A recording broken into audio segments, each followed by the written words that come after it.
Hello students, welcome back to the last and fourth part of the economic development. So we are starting with a new point that is issues of workers. ठीक है. So highlighted portion है उसे underline कर लेना important है. ठीक. Issues of worker. The first textile was started in Mumbai on 11 June 1851 by Kawasji the power. ठीक है. सो इंडिया में फर्स्ट मील, ठीक है, मतलब जो फर्स्ट मील थी वो कब स्टार्ट हुई थी? 11 जून, डेट इम्पोर्टेंट है, 11 जून 1851 में. और वो किसने स्टार्ट की थी? तो कावसजी दावर ने स्टार्ट की थी. तो इवेंचुअली क्या हुआ था, तो मुंबई में अगर ऐसी मिल स्टार्ट हो गई तो ऐसे मुंबई के अलग अलग जगह पर ऐसे मिल्स इस्टेब्लिश होना शुरू हो गए थे. Eventually mill started in Dadar, Parel, Byculla, Sewri, Prabhadevi and Worli. ठीक है. तो ये अगर कोई मुंबई से होगा तो आपको पता होगा ये सब जो प्लेसेस है बहुत इंपॉर्टेंट है. तो this part came to be known as Girgaon और अ टाउन ऑफ मिल. ठीक है. तो गिरगांव यहाँ मीनिंग है गिरगांव मतलब क्या? मिल मतलब गिरनी कामगार. ठीक है. गिरनी कामगार इन द सेंस वर्ड कि एक फैक्ट्री होती है और उस फैक्ट्री में लोगों को क्या करना होता है कि जाकर काम करना पड़ता है. वहाँ पर जो भी प्रोडक्शन होता है तो वो प्रोडक्शन करना पड़ता है. ठीक है. मतलब एक प्रकार का वो जॉब ही होता है उनका. तो ये जो गिरगांव एक नाम है, ठीक है, एक प्लेस का नाम है. तो ये जो हमने जो अभी देखा दादर, प्रभा देवी, ठीक है, और कौन से नाम थे? प्रभा देवी, शिवडी, वर्ली, ठीक है, परेल, भाईकला. तो ये प्लेसेस नियर बाय जो एरिया है उसे गिरगांव कहा जाता है. और गिरगांव का मीनिंग क्या है यहाँ पर? Town of mills. मतलब यहाँ पर बहुत सारे मिल्स है. अगर आप आज भी जाकर विजिट करोगे तो आपको बहुत सारे मिल्स वहाँ पर देखने मिलेंगे. तो ऐसा क्या कौन सा इशू हुआ था, थोड़ा बैकग्राउंड हम देख लेंगे. इन 1980s, ठीक है, सॉरी 1980s में क्या हुआ था? The increasing unrest among worker was due to. अभी जो increasing unrest among the workers, जो लोग वहाँ पर काम करते थे उनके बीच में असंतोष हो गया. मतलब वो खुश नहीं थे. तो क्यों खुश नहीं थे उसके पीछे हम देखेंगे क्या क्या रीज़न थे. The economic condition in the other sector. In some industry the wages of the worker were increasing. They were also getting more amount of the bonus. They were getting more facility than the textile mill worker. तो textile mill worker थे, मतलब textile जो कापड़ होता है, ठीक है, कपड़ा होता है, उसका मिल था. तो कपड़ा बनता था मिल में. तो उनको है ना, जो कामगार थे, वर्कर्स थे, उनको जो डेली वेजेस मिलता था, मतलब हर रोज़ उनको एक अमाउंट मिलती थी या फिर मंथली उन्हें एक अमाउंट मिलती थी. तो उनकी जो अमाउंट थी वो कम थी as compare to other workers. तो वहाँ पर वो लोग खुश नहीं थे. और जो उनकी इकोनॉमिक कंडीशन भी थी वो थोड़ी सी वहाँ पर ठीक नहीं थी. तो इसी की वजह से क्या हुआ था, तो उनकी ऐसी मांग बढ़ रही थी कि हमें क्या मिलना चाहिए? बोनस मिलना चाहिए. ठीक है. और हमें बोनस क्यों मिलना चाहिए? क्योंकि हमारी जो इकोनॉमिक कंडीशन है वो वहाँ पर थोड़ी सी अच्छी होनी चाहिए, इसीलिए. सो इन दिवाली ऑफ 1981, तो दिवाली में 1981 में क्या हुआ? The workers expected to get bonus of 20%.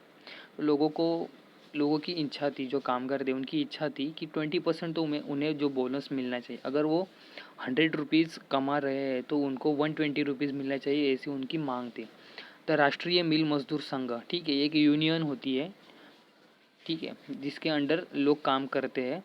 और इस यूनियन का एक लीडर होता है. तो वो लीडर गाइड करता रहता है कि लोगों जो वर्कर्स है उनकी क्या मांग होती है. तो राष्ट्रीय मिल मजदूर संघ था, वो एक यूनियन है, ठीक है, which was negotiating with the employers, agreed upon 8 to 17 bonus without taking the workers in the confidence. ठीक है. तो जो कामगार लोग थे उनको वहाँ पर उन पे जो विश्वास रखना, जो ट्रस्ट होता है, ठीक है, वो ट्रस्ट यहाँ पर ब्रेक हुआ. और उनको जो एक्सपेक्टेड 20% का बोनस था उन्हें सिर्फ 8 to 17% ही बोनस वहाँ पर उन्हें एग्रीमेंट में उन्हें मिलना हुआ. तो नेगोशिएशन मतलब क्या होता है कि बातचीत होती है, ठीक है. तो उस बातचीत में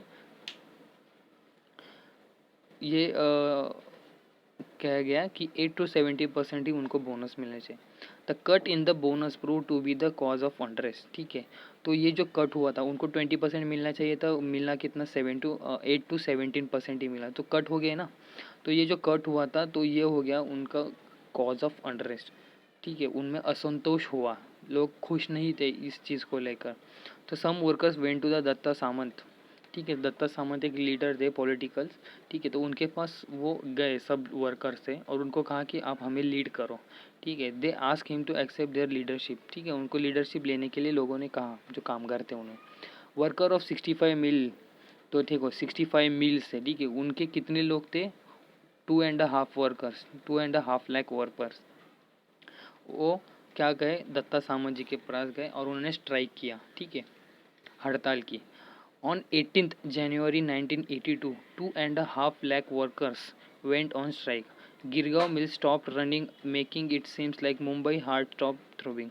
जैसे अभी अगर मुंबई की रेलवे बंद होती है तो मुंबई की जो लाइफलाइन जिसे कही जाती है मुंबई की रेलवे, वो अगर बंद होती है तो मुंबई बंद होती है। तो उस ज़माने में 1980s के ज़माने में अगर मिल बंद हो गई मतलब क्या हो गया, मुंबई की जो लाइफलाइन है उस ज़माने में मिल थी तो वो बंद हो गई मतलब मुंबई बंद हो गई, ऐसा कहा जाता था। So the chief minister of Maharashtra barrister AR Antulay set up a committee to solve this issue. तो हमारे जो चीफ मिनिस्टर थे महाराष्ट्र के, उन्होंने क्या एक कमेटी की कुछ लोगों की मिलकर, और उन्होंने ये जो इशू था वर्कर्स का, तो उस वर्कर के इशू पर काम करने के लिए उन्होंने कमेटी इस्टेब्लिश की, जिससे वो इन कमेटी की जो भी बातें थी वो उनको सुन पाए और वो सॉल्व कर सके, ठीक है। Later Babasaheb Bhosale become the chief minister of the Maharashtra team, ठीक है, तो बाबा साहेब भोसले क्या हो गए, नेक्स्ट चीफ मिनिस्टर हो गए। He insisted that as per law he would talk only with the Rashtriya Mazdoor Sangh. Doctor Datta Samant demanded that the law be revoked. तो next जो चीफ मिनिस्टर थे बाबा साहेब भोसले हो, उन्होंने क्या कहा कि हमारे जो रूल्स एंड रेगुलेशन है, जो लॉ है, ठीक है, कॉन्स्टिट्यूशन में लिखे गए, उसमें वो सब लोगों से नहीं बात कर सकते, लेकिन उन लोगों के जो लीडर है उनसे वो बात कर सकते हैं, ठीक है।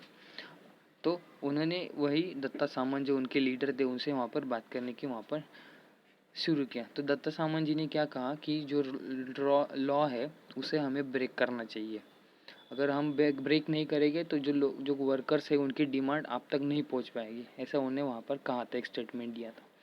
इन the beginning striking workers receive help from their native villages, it was also very difficult for them to help each other. तो शुरुआती में उन्होंने स्ट्राइक की, भूख हड़ताल वगैरह किया, वो स्ट्राइक करते मतलब रास्ते पर ही बैठ गए, जो मिल थे उनके सामने बैठ गए, लेकिन काम नहीं करना, वो घर पे भी नहीं जाते थे और मिल में भी नहीं जाते थे, वो वहाँ पर ही बैठे रहते थे दिन रात। तो शुरुआती के समय में क्या, जो नेटिव विल्स थे आजू बाजू की जो भी गांव थे मतलब उस ज़माने में, तो उन वहाँ पर की जो लोग थे उन्होंने उनको हेल्प की खाना पीना देने के लिए, समझ में आ रहा है। तो आगे जाकर ये सिचुएशन थोड़ा सा डिफ़िकल्ट हो गया था। दे setup departmental committees and distribute food grains assistance in the form of fund etcetera, ठीक है। तो जो लोग थे उन्होंने क्या कि एक ऐसा कमिटी वगैरह वहाँ पर इस्टेब्लिश किया डिपार्टमेंटल, और जो फूड्स था उसका वहाँ पर डिस्ट्रीब्यूशन किया गया, जो भी फंड्स उन्हें लगते, जो भी पैसे अगर लगते थे तो वो उन्हें देने का वो लोग ट्राई कर रहे थे। The left parties had supported the strike as the strike dragged on, efforts were made to split the striking worker ranks. Even as the strike completed 6 months, the central government completely ignored it.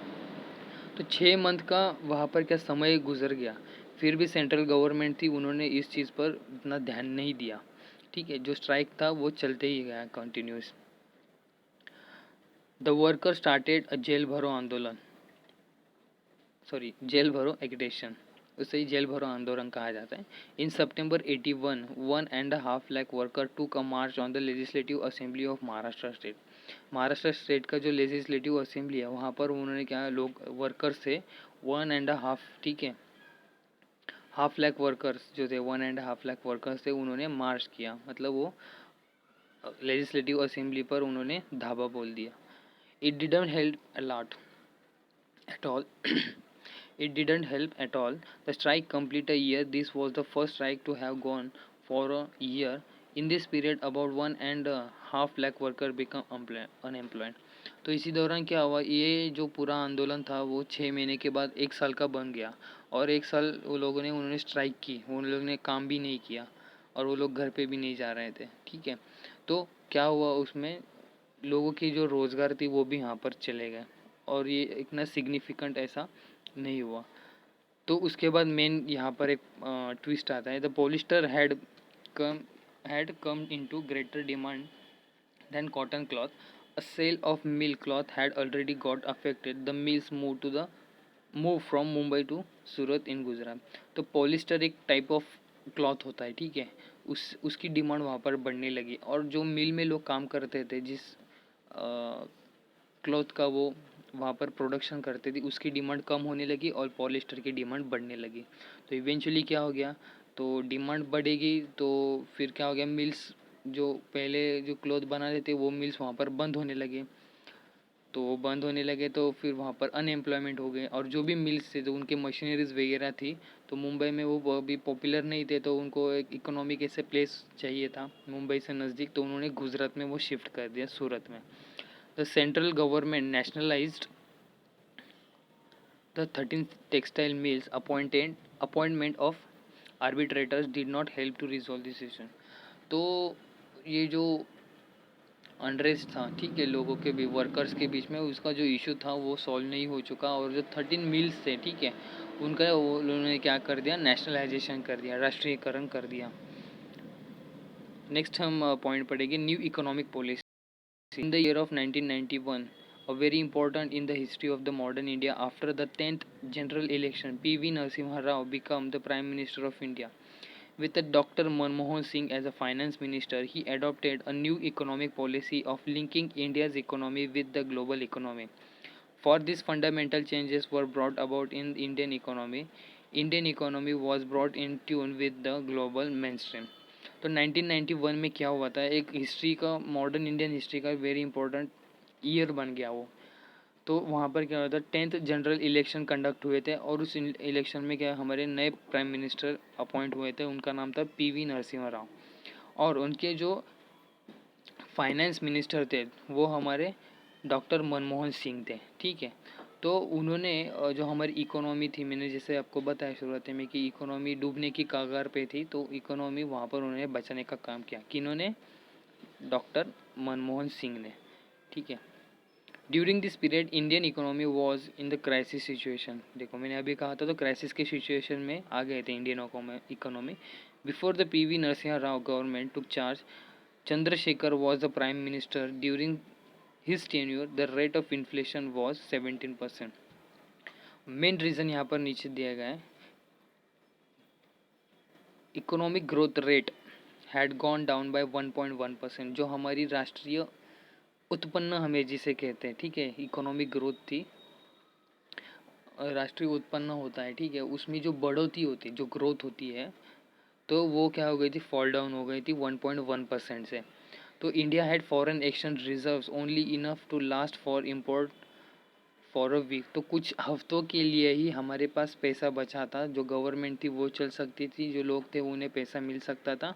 ऐसे हमारे पास सिर्फ एक कुछ ही जो weeks होते हैं, ठीक है, 7 दिन का एक वीक होता है, तो ऐसे कुछ ही वीक्स हमारे पास बचे कुछ थे। अगर वो भी ख़त्म हो जाते वीक्स, तो हमारे उसके बाद हम क्या करते, हम फॉल डाउन हो जाते थे, हमारी इकोनॉमी पूरी तरह से ख़त्म हो जाती थी वहाँ पर। It had become difficult to pay back its loan and even give the interest on it. तो ऐसे डिफ़िकल्ट सिचुएशन हो गई, तो लोन भी नहीं हम दे सकते थे किसी से, और हमें लोन लेकर भी, और हमें किसी मतलब हम लोन भी नहीं ले सकते थे। ऑन लोन लेकर हम जो उसके ऊपर इंटरेस्ट लगता है, ठीक है, जो ब्याज लगता है, वो भी हम नहीं पे कर पाते। इन मे 1991 the government had tried to control the situation by selling some of its gold reserves and by मॉर्गेजिंग सम, ठीक है। तो हमारे पास जो भी गोल्ड था गवर्नमेंट के पास, तो उन्होंने वो क्या कहा, लंदन इंग्लैंड के बैंक में उन्होंने वो गिरवी रख दिया था, ठीक है, और उससे जो कुछ भी पैसा मिला था, तो उससे थोड़ा सा इकोनॉमी हमें स्टेबलाइज करने के चांस मिल गया था। Before the Chandrashekhar government, the PV Singh government had incurred a liability of over 10,000 crore rupees on the economy by waiving of the loans of all farmers। तो जो लोन्स ऑफ फार्मर्स थे वो वहाँ पर उन्होंने 10,000 करोड़ रुपीज़ का लोन वहाँ पर ग्रांट कर दिया था फार्मर्स के लिए। तो proportion of internal loans of central and state government together to the gross domestic product was 55%। जो प्रपोर्शन था किसका, इंटरनल लोन ऑफ सेंट्रल, जो इंटरनल लोन्स है सेंट्रल का वो और स्टेट का, उन दोनों को मिलाकर जो ग्रॉस डोमेस्टिक प्रोडक्ट होता है जिसे हम जीडीपी कहते हैं, ठीक है, वो 55% तक पहुंच गया था।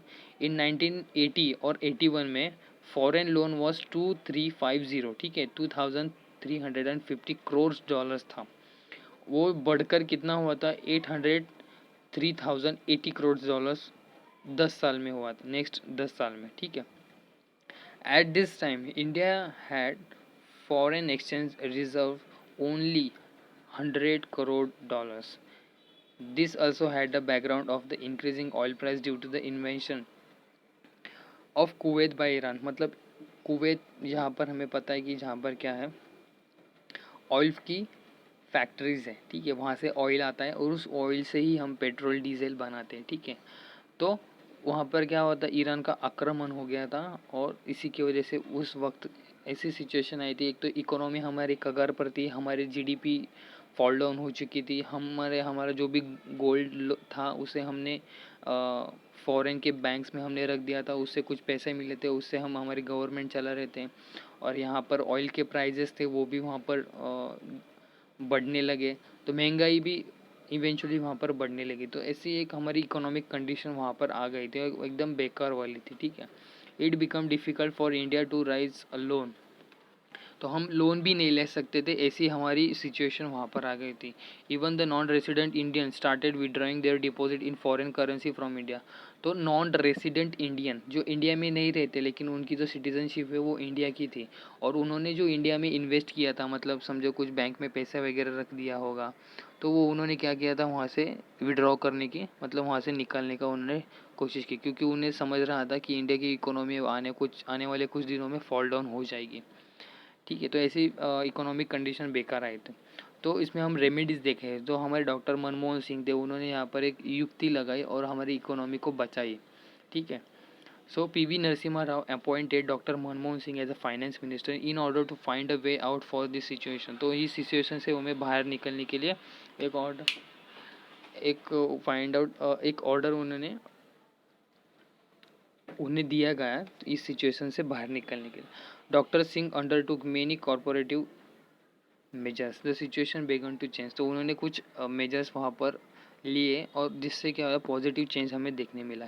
तो वो कौन कौन से थे, अंडरलाइन कर लेना। He remove the restriction, foreign investment आती थी, तो बाहर गांव से लोग फॉरेनर्स जो वो इंडिया में इन्वेस्ट करते थे, उसके ऊपर कुछ रिस्ट्रिक्शंस थे, आपको कुछ रूल फॉलो करने पड़ते थे। तो वो जो रिस्ट्रिक्शंस थे वो वहाँ पर कट कर दिए गए। He restricted the licence system to 18 industry. तो 18 इंडस्ट्री थे उन्होंने लाइसेंस सिस्टम थी वो उसको वहाँ पर उन्होंने रिजेक्ट कर दिया। In the view of increasing loans in the public sector industry है appoint up the public sector by investing by private industry. In the view of increasing loans in public sector industry, ठीक है। तो जो loans थे public sector industry में वो वहाँ पर बढ़ा दी गई, और पब्लिक सेक्टर की जो इन्वेस्टमेंट है वो उनको प्राइवेट इंडस्ट्री में भी वहाँ पर बढ़ाई गई। In order to bring the share market under control, he established the Securities and Exchange Board of India (SEBI) in 1992। Share market होता है, ठीक है, तो उसको भी कंट्रोल करने के लिए एक नई अथॉरिटी वहाँ पर इस्टेब्लिश की गई जिसका नाम था security and exchange board of India (SEBI) in 1992। National stock exchange was computerise, जो नेशनल स्टॉक एक्सचेंज था उसको भी वहाँ पर कंप्यूटराइज किया गया था, जिसको पहले हाथ से पेन से बुक पर वगैरह लिखा जाता था, ठीक है। तो उसको भी क्या करा, पूरा कंप्यूटराइज किया गया था। He gave a priority to remove the spectre of recession, ठीक है। तो उन्होंने क्या किया, प्रायोरिटी की, जो हमारी आर्थिक स्थिति, मतलब हम महंगाई बढ़ रही थी और जो इंडिया की इकोनॉमी थी वो फॉल डाउन हो रही थी, तो उन्होंने उस फॉल डाउन होने से मनमोहन सिंह ने बचा लिया था। Foreign investment in India grew during the first tenure of doctor Manmohan Singh as a finance minister. तो ये इंपॉर्टेंट पॉइंट है। India could recover the gold mortgage with the Bank of England, ठीक है। तो इंग्लैंड में हमने जो गोल्ड रखा था वो भी हमने रिटर्न लिया। पॉजिटिव चेंजेस यहाँ पर दिए गए। The government got the support of capitalist class as well as the middle class. तो कैपिटलिस्ट क्लास मैंने बताया था कि जिन लोगों के पास पैसा होता है उनको कैपिटलिस्ट कहा जाता है। तो कैपिटलिस्ट क्लास से गवर्नमेंट को भी पैसा मिलने लगा और मिडिल क्लास से भी गवर्नमेंट को पैसा मिलने लगा। As the government open up the telecom sector, mobile phone service started all over the country. जैसे ही गवर्नमेंट ने टेलीकॉम सेक्टर और जो मोबाइल फ़ोन सर्विस है वो ऑल ओवर कंट्री में शुरू कर दिए, तो वैसे ही इनकम भी बढ़ने लगी थी, ठीक है। Doctor Manmohan Singh sign a agreement with the World Trade Organization and launch the policy of privatisation, liberalisation and globalisation, ठीक है। तो वर्ल्ड ट्रेड ऑर्गेनाइजेशन थी, उनके साथ हमने टाइप किया और जो हमने पॉलिसी एडॉप्ट की थी उसका वो पॉलिसी था PLG, मतलब प्राइवेटाइजेशन किया हमने, लिबरलाइजेशन भी किया और ग्लोबलाइजेशन भी किया। नेक्स्ट पॉइंट है World Trade Organization. In 1955 India become the member of the World Trade Organization. तो 1955 में इंडिया ने वर्ल्ड ट्रेड ऑर्गेनाइजेशन का स्वीकार किया था। The organisation had the following objective. तो इसका ऑब्जेक्टिव क्या था? To free trade between countries, ठीक है। तो जो दो कंट्री है उनके बीच में जो भी व्यापार होगा वो फ्री होगा, ठीक है, जिसमें कोई भी टैक्स वगैरह नहीं लगेगा, ठीक है। अगर यहाँ से कोई माल जा रहा है तो वो फ्री में जाना चाहिए, उसके ऊपर कोई टैक्स नहीं लगना चाहिए। और वहाँ से भी अगर दूसरे देश से अगर कोई माल हमारे पास आ रहा है तो आते समय भी उसमें कोई टैक्स नहीं लगना चाहिए। To put to end up all this discriminatory laws, restriction, rules and policies that are hurdles in the way of international free trade and to regulate global trade with the help of formal multi party mechanism.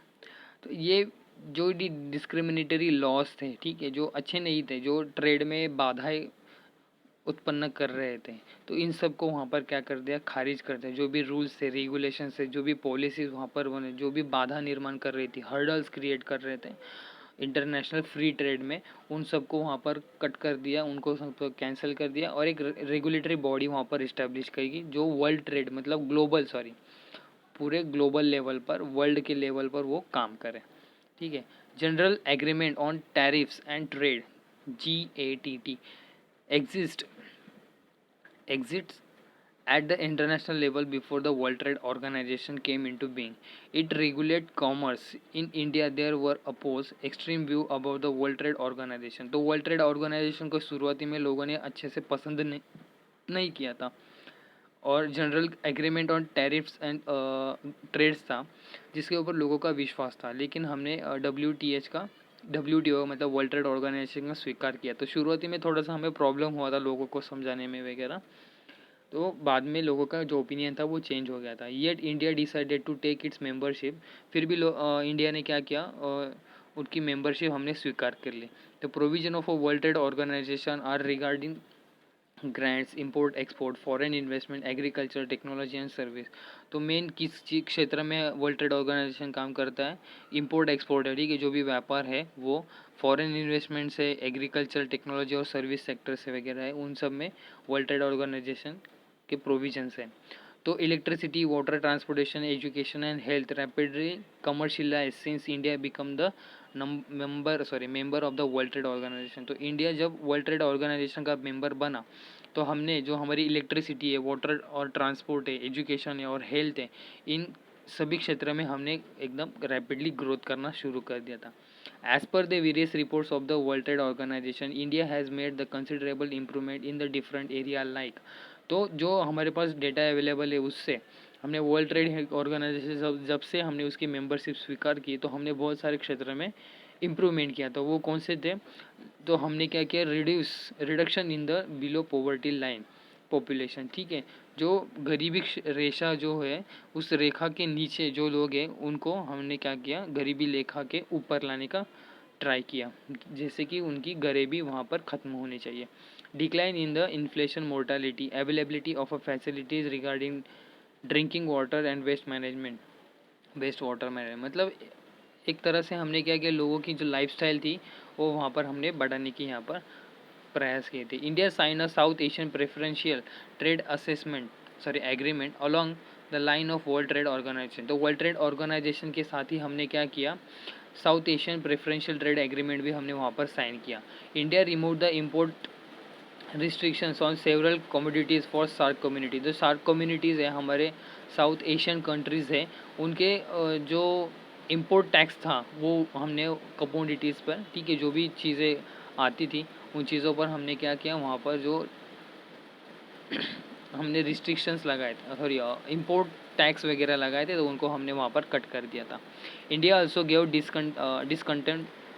Discount on import duty. तो import करने के लिए कुछ चीज़ों पर restrictions थे, लेकिन उसमें भी हमने क्या किया, वहाँ पर क्या किया, डिस्काउंट देना स्टार्ट कर दिया था। India open up the insurance sector to private and foreign investment. तो हमने इंश्योरेंस सेक्टर भी जो था उसको हमने, जो इंडिया से ही लोग इंश्योरेंस बना लेते थे, तो हमने वहाँ पर इंटरनेशनल और नेशनल लेवल्स पर हमने वहाँ पर इंश्योरेंस सेक्टर में लोगों के इन्वॉल्वमेंट वहाँ पर बढ़ाने के लिए ट्राई किया था। In this way, we have learned about the journey of Indian economy.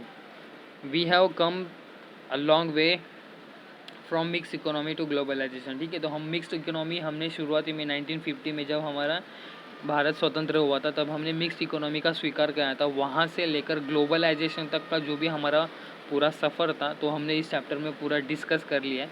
और आगे वाले चैप्टर में हम क्या, इंडिया का प्रोग्रेस इन अदर फील्ड्स, ठीक है, वो हम देखेंगे। So this is all for today. This is the end of the lecture and also the chapter. Thank you very much for this discussion. This is Akshay Thoras signing off.